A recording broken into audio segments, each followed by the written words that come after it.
क्या कर रहे हो देव? ट्रेन के भीतर से आती एक आवाज देव साहब के कानों में पड़ी। वो तब ट्रेन में सवार होने ही जा रहे थे। उन्होंने आवाज देने वाले की तरफ देखा। वो नामी उर्दू लेखक और फिल्म डायरेक्टर शाहिद लतीफ़ थे। उनकी पत्नी इस्मत चुगताई भी तब उनके साथ ही थी। शाहिद लतीफ़ ने फिर पूछा, क्या कर रहे हो देव? देव साहब ने हंसते हुए उन्हें जवाब दिया, ट्रेन पकड़ रहा हूं। शाहिद लतीफ़ ने मुस्कुराकर अगला सवाल पूछा, क्या काम कर रहे हो? देव साहब ने उन्हें बताया कि वो फिल्मों में काम कर रहे हैं। फिर शाहिद लतीफ़ ने देवानंद से कहा कि कल बॉम्बे टॉकीज आ जाओ। देवानंद ने उनसे पूछा कि क्या कुछ स्पेशल है, तो उन्होंने कहा तुम बस आ जाओ। देवानंद ने हैरानी से इस्मत चुगताई की तरफ देखा। उन्होंने भी देवानंद को बॉम्बे टॉकीज आने को कहा। देवानंद ने समय पूछा तो शाहिद लतीफ़ ने कहा कि 11 बजे के बाद कभी भी आ जाना। पहचाना नहीं मुझे? अगले दिन देवानंद बॉम्बे टॉकीज पहुंच गए। उस दिन पहली दफा देवानंद बॉम्बे टॉकीज में घुसे थे। जाहिर है वहां का नज़ारा उनके लिए किसी जादू से कम नहीं था। शाहिद लतीफ़ ने देवानंद को देखा तो वो उन्हें अपने साथ कैंटीन पर चाय पिलाने ले गए। फिर कैंटीन से ही उन्होंने एक फ़ोन किया और बोले, क्या मैं उसे भीतर भेज दूं? शाहिद लतीफ़ ने जब फ़ोन रखा तो देवानंद ने उनसे पूछा कि किससे मिलना है। शाहिद लतीफ़ ने कहा कि भीतर जाओ, पता चल जाएगा। ये खूब जानता मैं कौन हूं, लेकिन बन रहा है। शाहिद लतीफ़ देवानंद को अपने साथ ले गए। भीतर जाकर उन्होंने एक केबिन में देवानंद को जाने को कहा। देवानंद ने जब दरवाजे पर नॉक किया तो भीतर से आवाज आई, कम इन। वो आवाज देवानंद को सुनी सुनी सी लगी। जैसे ही देवानंद केबिन के भीतर घुसे तो उन्हें हैरानी और खुशी दोनों एहसास एक साथ हुए। सामने टेबल के दूसरी तरफ रखी कुर्सी पर अशोक कुमार बैठे थे। उन्हें देखते ही देवानंद को कुछ साल पहले का लाहौर का वो दिन याद आ गया जब अशोक कुमार लाहौर गवर्नमेंट कॉलेज में आए थे। उस वक्त देवानंद लाहौर गवर्नमेंट कॉलेज के स्टूडेंट थे। वो अशोक कुमार से हाथ मिलाना चाहते थे लेकिन मिला नहीं सके थे। आज अशोक कुमार उनके सामने बैठे थे। उन्होंने खुद उठकर देवानंद से हाथ मिलाया। उनके दूसरे हाथ में एक सिगरेट थी। चाचा, ये आशा है। आशा? शुरुआती हाय हेलो के बाद अशोक कुमार ने देवानंद से पूछा, मेरी फिल्म में काम करोगे? देवानंद कुछ जवाब ना दे सके। वो बस हैरानी से उन्हें देखे जा रहे थे। देवानंद को शांत देख अशोक कुमार बोले, अब तक कितनी फिल्मों में काम कर चुके हो? देवानंद अब भी उन्हें देखे जा रहे थे, जैसे वो खुद पर यकीन ही नहीं कर पा रहे थे कि बचपन से जिस हीरो को वो आइडलाइज करते आए थे, आज वही उन्हें अपनी फिल्म में काम करने को कह रहा है। अशोक कुमार फिर बोले, बॉम्बे टॉकीज की फिल्म में काम करोगे? तब देवानंद ने कहा, मैं यकीन नहीं कर पा रहा हूं कि आप मुझसे ये पूछ रहे हैं। अशोक कुमार ने उनसे पूछा कि क्यों? इसके जवाब में देवानंद कुछ कहना चाहते थे लेकिन कह ना सके। सिगरेट का धुआं छोड़ते हुए अशोक कुमार ने कहा, क्या तुम मेरे लिए एक फिल्म में काम करोगे? देवानंद ने मुस्कुराकर उनसे पूछा कि क्या इसीलिए आपने मुझे यहाँ बुलाया है?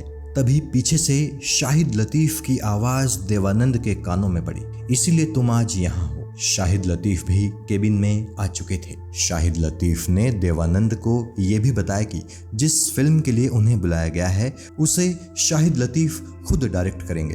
अशोक कुमार उस फिल्म को बॉम्बे टॉकीज के बैनर तले प्रोड्यूस करेंगे। देवानंद ने अशोक कुमार की तरफ देखा। अशोक कुमार ने शाहिद लतीफ़ से कहा कि अभी तक देव ने फिल्म के लिए हाँ नहीं कहा है। अखबारों और फिल्म मैगजीनों व फिल्मी दुनिया के कुछ लोगों के जरिए देवानंद जान चुके थे कि अशोक कुमार को लोग सम्मान देने के लिए दादा मुनि कहते हैं। देवानंद बोले, आप मेरे साथ मजाक कर रहे हैं ना दादा मुनि? अशोक कुमार ने एक सिगरेट और निकालकर सिगरेट का पैकेट देवानंद की तरफ बढ़ाकर पूछा, सिगरेट पीते हो? देवानंद ने जवाब दिया कि अभी तक तो नहीं। अशोक कुमार को हंसी आ गई। अपनी हंसी को रोककर उन्होंने देवानंद से पूछा, कितने पैसे लोगे? इसके जवाब में देवानंद बड़े सम्मान से दादामुनि अशोक कुमार से बोले, मुझे शर्मिंदा मत कीजिए दादामुनि, आप मुझे एक अच्छा एक्टर बना दीजिए, मैं उसे ही अपनी फीस समझूंगा। देवानंद की वो बात अशोक कुमार को बहुत अच्छी लगी। तब शाहिद लतीफ़ बोले, लेटर ऑफ एग्रीमेंट तैयार है, उसमें सब कुछ मेंशन्ड है, उसे साइन करना है बस। देवानंद ने वो एग्रीमेंट साइन कर लिया। वो फिल्म जिसके लिए उस दिन देवानंद को बॉम्बे टॉकीज बुलाया गया था वो थी जिद्दी, जो साल 1948 में रिलीज हुई थी। फिल्म की कहानी शाहिद लतीफ़ की पत्नी इस्मत चुगताई के एक उपन्यास पर आधारित थी और फिल्म में देवानंद की हीरोइन थी कामिनी कौशल। चाचा के पैरों में बहुत तकलीफ थी तो उन्होंने मुझे भेज दिया। अब तुम चलो मेरे साथ। उस दिन जब देवानंद कॉन्ट्रैक्ट साइन करके बॉम्बे टॉकीज से बाहर निकल ही रहे थे कि तभी उन्होंने नासिर खान को आते देखा। नासिर खान और देव बहुत अच्छे दोस्त थे। नासिर खान भी एक्टर ही थे। उन्हें देवानंद से भी पहले फिल्मिस्तान की एक फिल्म में ब्रेक मिल गया था, जबकि देवानंद को उनका पहला ब्रेक पूना की प्रभात फिल्म कंपनी की फिल्म हम एक हैं से मिला था। नासिर खान ने देवानंद के पास आकर पूछा, तुम यहाँ बॉम्बे टॉकीज में क्या कर रहे हो देव? देवानंद ने उत्साहित होकर जवाब दिया, मैं अभी अभी एक फिल्म का कॉन्ट्रैक्ट साइन करके आया हूँ। वो बात सुनकर नासिर खान के चेहरे पर जरा टेंशन सी आ गई। उन्होंने देवानंद से पूछा, कौन सी फिल्म? देवानंद ने जवाब दिया, जिद्दी। नासिर के चेहरे की उदासी देवानंद पढ़ चुके थे, लेकिन नासिर खान ने अपनी उदासी छिपाते हुए कहा, मुझे बहुत खुशी हुई ये जानकर। तब देवानंद ने नासिर खान से पूछा कि तुम यहाँ कैसे आए? जवाब में नासिर खान ने कहा, मैं तो तुम्हें मुबारकबाद देने के लिए आया था। नासिर खान अपनी मुस्कुराहट के पीछे अपनी एम्बैरेसमेंट छिपाने की कोशिश कर रहे थे। उन्होंने देवानंद से हाथ मिलाकर उन्हें कांग्रेचुलेशन कहा। फिर कुछ दिन बाद देवानंद को पता चला कि नासिर खान भी जिद्दी फिल्म को हासिल करने की कोशिश कर रहे थे। उस दिन नासिर खान बॉम्बे टॉकीज में शाहिद लतीफ़ और अशोक कुमार से मिलने ही आए थे। भरी महफिल में मैंने अपनी बहन की सगाई तुम्हारे साथ की है। गैंगटॉक का बच्चा इसका गवाह, और अब तुम इनकार कर रहे हो। अपनी ऑटोबायोग्राफी रोमांसिंग विद लाइफ में देवानंद लिखते हैं कि वो नासिर खान को तब से जानते थे जब नासिर खान और उन्हें फिल्मों में पहला ब्रेक मिला भी नहीं था।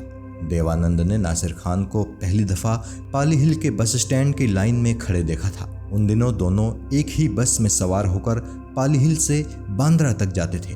नासिर खान तब हमेशा अपने सिर पर एक हैट पहने रखते थे। वो हैट नासिर खान पर काफ़ी जचता भी था। नासिर की पैंट शर्ट भी बहुत वेल मैनर्ड हुआ करते थे। बस की लाइन में नासिर हमेशा चुपचाप खड़े रहते थे। नासिर अक्सर देवानंद को घूरते थे, लेकिन जब देवानंद उन्हें देखते तो वो अपनी नज़रें दूसरी तरफ फेर लेते। ऐसा जब कई दफ़ा हुआ तो एक दिन देवानंद ने खुद ही नासिर से हाय हेलो की। देवानंद ने नासिर से पूछा, तुम कहाँ रहते हो? नासिर ने बताया कि यहीं पाली हिल में। मैं सबसे पुराना पाली हिलर हूँ। ये बात नासिर खान ने गर्व के साथ कही थी। देवानंद ने नासिर से कहा कि तुम्हारा कॉन्फिडेंस देखकर लगता भी है, तुम जैसे चुपचाप बस की लाइन में खड़े रहते हो उसे देखकर यही लगता है। देवानंद की ये बात सुनकर नासिर मुस्कुराने लगे। देवानंद ने आगे नासिर खान से कहा कि यह हैट तुम पर अच्छा लगता है, पहले तो मुझे लगता था कि तुम कोई विदेशी हो। जवाब में नासिर खान ने बड़े गर्व से कहा कि मैं पठान हूँ और पंजाबी भी। तो देव साहब ने कहा कि पंजाबी तो मैं भी हूँ, बस पठान नहीं हूँ, और दोनों हंस पड़े। उस दिन के बाद देवानंद और नासिर खान की बहुत अच्छी दोस्ती हो गई। देवानंद लिखते हैं कि नासिर के पिता क्रॉफोर्ड मार्केट में फल व्यापारी थे। वो पेशावर से थे। दोस्ती होने के बाद नासिर और देवानंद साथ में काफ़ी वक्त गुजारा करते थे। समंदर किनारे दोनों घंटों तक बैठे बातें करते रहते थे। एक दिन नासिर खान के घर के बाहर देवानंद ने सफ़ेद पैंट कमीज पहने एक बड़े ही खूबसूरत नौजवान को खड़े देखा। नासिर खान ने देवानंद को बताया कि ये मेरे बड़े भाई यूसुफ खान हैं। उस वक्त यूसुफ खान बॉम्बे टॉकीज के साथ अपनी पहली फिल्म में काम कर रहे थे। फिल्म का नाम था ज्वार भाटा। आगे चलकर यूसुफ खान नाम का वो नौजवान दुनिया में दिलीप कुमार के नाम से मशहूर हुआ। कुछ साल बाद नासिर खान पाकिस्तान चले गए और फिर उनसे देवानंद की कभी मुलाकात नहीं हुई। नासिर खान पाकिस्तान से वापस लौटे थे। वापस लौटकर उन्होंने कई फिल्मों में काम भी किया था, लेकिन देवानंद साहब से नासिर खान की मुलाकात फिर कभी नहीं हुई।